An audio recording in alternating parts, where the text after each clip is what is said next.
Let's talk about the quarterback battles entering 2026. It is a yearly routine of which quarterbacks are going to be stepping into the starting job or projected to be starting for their respective programs. And if you want to stay up to date with these, this is the best way to do it, is really start to understand some of the notes and feedback you'll hear entering spring ball, because the narrative can completely change. I think of last year when we were talking about CJ Carr and Kenny Minchie, everyone assumed it would have been CJ Carr, and it ended up being truthful. But if you're really reading the tea leaves and understanding the quarterback battle, just because you are assumed to be the starter doesn't mean you have the job. You still have to take it. Same thing could be said for, I guess, a Julian Sayin. For the majority of spring ball and summer ball, it was assumed that he would take the job, but he was getting pushed to the ever limit by the backup quarterbacks. And you could get some surprises throughout spring ball. So we're going to be previewing a bunch of different programs. I got what here, about 8 that we're going to be looking through. Clemson is going to have to replace Cade Klubnik. Now, we can do an autopsy of the Cade Klubnik era at Clemson, was able to get a college football playoff run, an ACC title. But the former 5-star, I guess you could make an argument, lived to the expectations, but at the same breath, it's a mixed bag, especially with how 2025 went. And you are going to have to be entering a new era with a completely new quarterback room.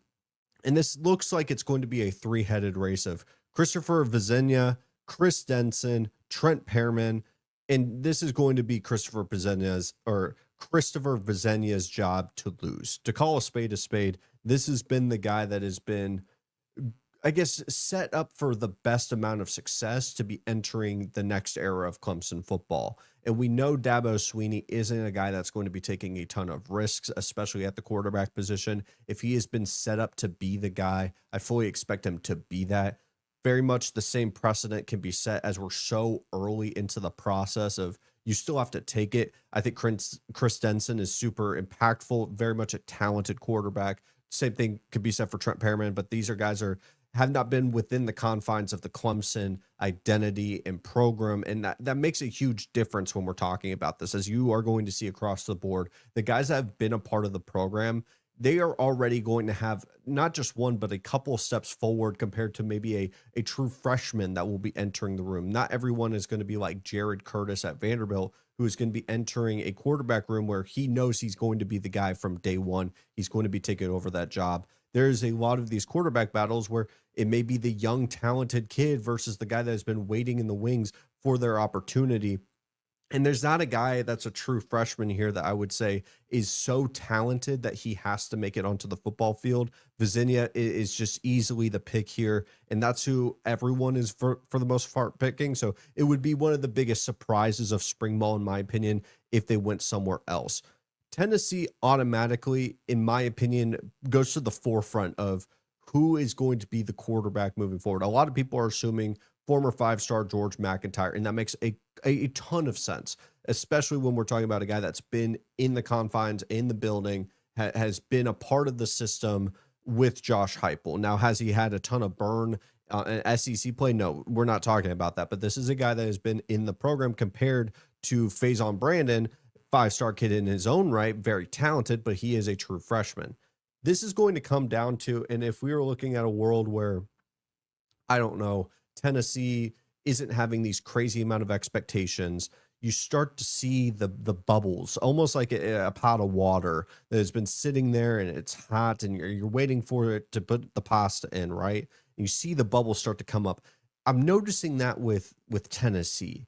They're not at a boiling point, but you're starting to see the rumblings, the bubbles at the bottom of the pan, as they are becoming frustrated with Josh Heupel for whatever reason. Now, I know the reasons. I don't agree with them. I think Josh Heupel is a damn good coach, and I think if you were to move off of Josh Heupel, you would be back into the vortex that had been Tennessee football for quite a long time. Needless to say, this is a big decision for Heupel. This is a impactful decision to the scope of what this year will look like. If they didn't have a crazy amount of expectations, if there wasn't this pressure that continues to climb up and get not to a boiling point, but close enough to where you're starting to keep an eye on it, I think they're going to go with George McIntyre. If that wasn't the case and they had a little bit more breathing room where you can live with some mistakes of a Faison Brandon, who is very talented, a damn good kid who I think is going to be a very good quarterback wherever he lands, because obviously if you lose the quarterback battle, you don't play for a full year, you automatically get slotted as a guy that could potentially opt into the transfer portal. I would love to see him play, but based on the prediction and the logic that would have to follow of what Tennessee football has to be in 2026, it's going to be George McIntyre until it's not.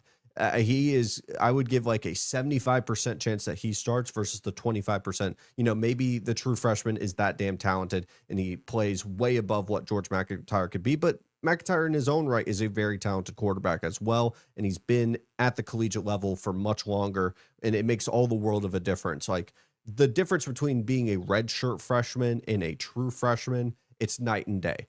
The fact that we even do the voting process or the awards to redshirt freshmen, it's egregious to me. It's like Ben Simmons in Donovan Mitchell. Whenever we gave it to Ben Simmons, even though he had missed an entire year of NBA basketball, but he was in the NBA, he was a part of the building, compared to Donovan Mitchell first year just balling out. Nonetheless, I don't need to go in that rabbit hole because guess what? It's a college football show. Oregon I put here because every website had Oregon for whatever reason. Dante Moore versus Dylan Raiola. This is not a quarterback battle. I'm not trying to create something out of thin air. We all understand it's Dante Moore's job. It's just two high-profile names. I've seen so many websites put this as a quarterback battle. This is not a quarterback battle. And if there's other websites posting it, that means people are reading it. I need to make this very clear. There's not a quarterback battle in Eugene, Oregon. It's Dante Moore. Unless an injury happens, which of course we would never want to see happen. That's the only way that Dylan Raiola is getting on the football field, or if it's a blowout. Houston's an interesting case because I don't think this is a quarterback battle right now. I think it's Connor Wigman's job. If the season was tomorrow, Connor Wigman is starting. But Keyshawn Henderson is a damn talented quarterback. Number one quarterback this past cycle. True freshman quarterback. This is one of those cases where he's so damn talented. This is going to be eerily reminiscent to DJ Lagway and Graham Mertz. Graham Mertz, very similar to Connor Wigman. Former five-star kid, pocket passer quarterback. Connor is definitely a little bit more mobile than I would say Mertz, but very much a game manager quarterback, not this crazy playmaker, but is going to win you a ton of games as long as the situation around him is solid. Obviously, the situation with Florida isn't as concrete at that time compared to what Houston has in the Big 12. But DJ Lagway and Keyshawn Henderson were both sitting in the wings, and you had this fan base that was very excited to get them on the football field as the future, the next era, because those guys are playmakers, they're dynamic athletes in their own right. You have to highlight this as a quarterback battle that may go into the season. Say Houston disappoints. Say Connor Wigman has double multi-interception games, and you could point to him as a key reason on a list of reasons on why they lose football games. And you start to look at this and say, maybe we put Henderson out there. But I have zero, hesitation to say that Connor Wigman isn't going to be the starting quarterback week one. It would take a miracle. Like, I'm talking the best practices you've ever seen in your life for him not to be the starting job. He's a veteran quarterback. He's played a ton of football, and they're looking to make that year 3 jump. They've made a major jump in year 2.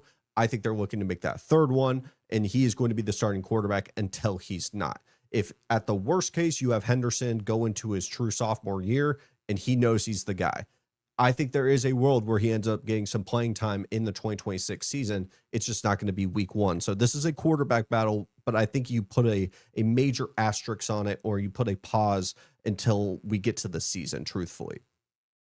Alabama is going to be touted as the most prolific quarterback battle this offseason. And I've made this statement before, and I'm going to repeat it. It doesn't matter who Kalen DeBoer picks, in my opinion, in this spot. I think regardless, if you go with Austin Mack, he's going to play well. I think Keelan Russell, same thing. I think both of these quarterbacks are going to be able to produce. You begin to have the conversation then is, what is the pros and cons of each side? And I think, to me, the cons of not having Keelan Russell start is the transfer portal. Same thing could be said for Austin Mack. And before you say, well, the transfer portal is closed, Tegan, what are you talking about? Transfer portal is never really closed. You, as an athlete, can enroll at another school And frankly, there's not going to be anything that the NCAA is going to be able to do to stop you from doing that, because we've seen it time and time again that sure, the transfer portal is closed, but if you really need to get to point A to point B, you can do that. That's why I think an Austin Mack, or the loser of this quarterback battle, truthfully, could be on spring transfer portal watch, as we've seen it time and time again. To talk about the actual quarterback battle, Keelan Russell, very, very talented kid, 5-star in his own right, from the state of Texas, if I remember, North Dallas area. He is a really, really good football player. And it was seen that this was going to be his job. And that's the notion going into spring camp, is very similar to a Julian saying, this is his job, but he still has to take it. It's not going to just be handed to him on a silver platter, because Austin Mack, what we got to see in the college football playoff when they were getting smacked around by Indiana was almost what felt like, and I know other people have said this, it almost felt like a tryout to showcase Austin Mack to the college football world so that he could go into the transfer portal. He ends up staying, which I think is fascinating. It means he fully believes he could go head to head with this 5-star kid. And Austin Mack is very talented. Differing skill sets. Keelan's a little bit more of a dynamic athlete. Mack is a little bit of a bigger arm, bigger frame in general. And he's been following Kalen DeBoer all the way dating back to Washington. This is someone that believes in Kalen to make him the best version of himself, which I admire a lot. A lot of people are saying this is going to be Keelan's job, and understandably so. If you asked me to put my money on the line and say, who do you think is going to be the starting quarterback, I would say it's Keelan Russell, but I honestly am not as confident as most. I think Austin Mack could really fit the confines of what this offense wants to be and be a very good quarterback. And I think he could be pushing to the absolute break. We could definitely get into summer ball, and truthfully, you'll hear from coaches all the time say, well, we really don't know who our guy is. But then insiders and beat writers will tell you they know, they're just not going to announce it.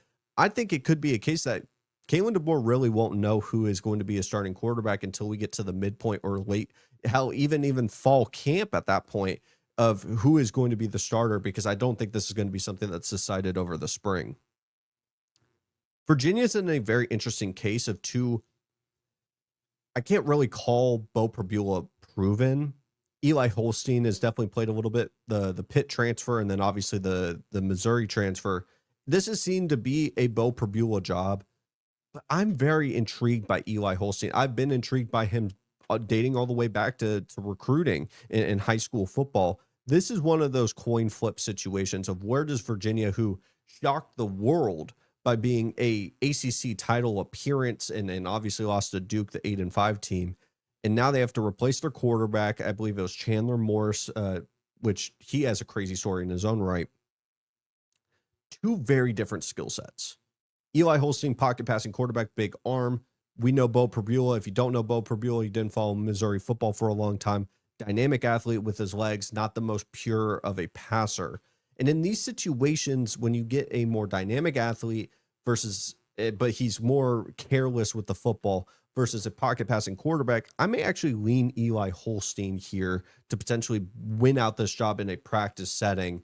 But if you see Bo Perbula start day one, I think that's automatically good. Obviously, it's his job, but I think that's going to be his job for the rest of the season, because I get the idea with a quarterback of that playmaking ability is easier to be seen on the actual football field and not in the practice field. So this is a coin flip to me. It's very difficult for me to figure out which one is going to be the starter for Virginia, compared to Arizona State, where I think it's cut and dry. You have Cutter Boley and Jake Fett. Jake Fett, true freshman coming in. Cutter Boley, for his time at Kentucky, showed a lot of upside. If they were to keep Mark Stutz in this hypothetical scenario, they would have been with a very dynamic young quarterback in Cutter Boley, who I believe was a true freshman, stepped in and had some really nice moments in SEC play. Now he downgrades in competition to the Big 12. And if you can't pick up on what I'm saying, this is Cutter Boley's job until it's not. Very similar to the other situations. I think this is the second most confident I would be, like right there with Christopher Virginia with Clemson. I just think this is going to be Cutter's job. This is a guy that wants to go play for Kenny Dillingham, and I have said he's a top 10 transfer quarterback. I think Cutter is going to be very interesting, and I think he's a damn good quarterback, and he's going to become that at Arizona State. But we are going to keep up with all of these quarterback battles. And if you have any questions about maybe a program I didn't mention, because obviously there's so many going around the country, Let me know down in the comments. It would mean the world if you give this show an opportunity, but let's keep it pushing.